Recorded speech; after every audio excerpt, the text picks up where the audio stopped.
Let's talk about your approach. We tend to hire people with the skills we need every day. That is no longer going to work. Skills are emerging and disappearing too quickly, particularly technical skills. So skills are out of the water. So I think about this like an iceberg, and we focus on what's out of the water when what might most be most important is below the water. So those perishable skills for which you're hired are undoubtedly going to change.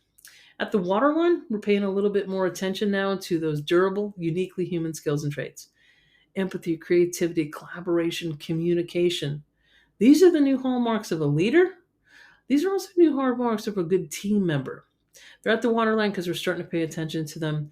The more we hand off to technology, the more we rely on technology, the more we digitize our economy, the more important those human skills are. Below that is mindset, not dissimilar to Carol Dweck's growth mindset, but this is a mindset that specifically focuses on market and self awareness. Because gone are the days where you can say, I don't know what FAS does, but I'm over here doing my little job and I'm going to keep doing it the way I'm doing it and I'm not want any changes. Not anymore, folks. You have to understand your organization's business model, how they create value, and how you contribute to that value creation.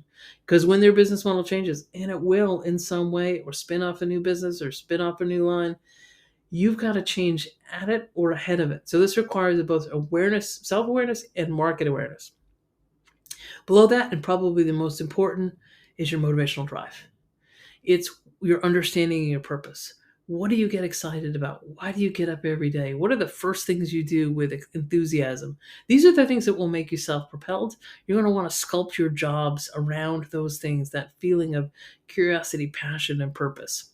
Now, let's talk about a behavioral shift in terms of how we pick our leaders. The old model was the best technical expert, the best salesperson, engineer, marketing person, that financial whiz kid. Sometimes it was the longest tenure. Well, it's her turn. She's been around forever. Now it's the best human connector, coach, the one who can inspire that human potential, not only in the individuals, but in the collective, like a team sports coach. And that may have nothing to do with age or experience. We'll see.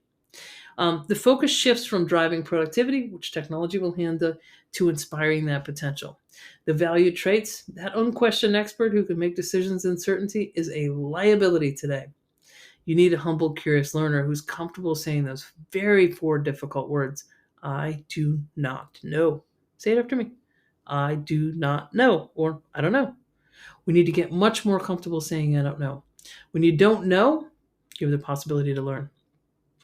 And as leaders, we're going to have to get comfortable with the fact that our teams are going to know much more than we do.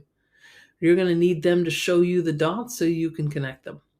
And so, motivating with fear, that's over. You've got to motivate with inspiration, caring, and love. This is very much a humanization of the workforce. So, let's look at what these four shifts mean. So, the shift to enabling success is about coaching and championing, and it's about personalizing your interactions. Think about your talent team. It's like you would your children. You wouldn't treat them all the same. You wouldn't motivate them all the same. You wouldn't raise them all the same. You're not going to raise your people the same either. Culture, peers as collaborators, means creating an environment of supportive collaboration, keeping everybody focused on the collective goals of the organization rather than pitting product lines and divisions against each other where they fight for resources. Think about it like a farm. If you had a farm and you had different crops, you had corn, you had radishes, you had chives, you had carrots. If corn was selling in town at three times as much as carrots, or you were using more carrots in your house than corn, would you plant the same amount and water the same amount and put the same resources on it? No, you wouldn't.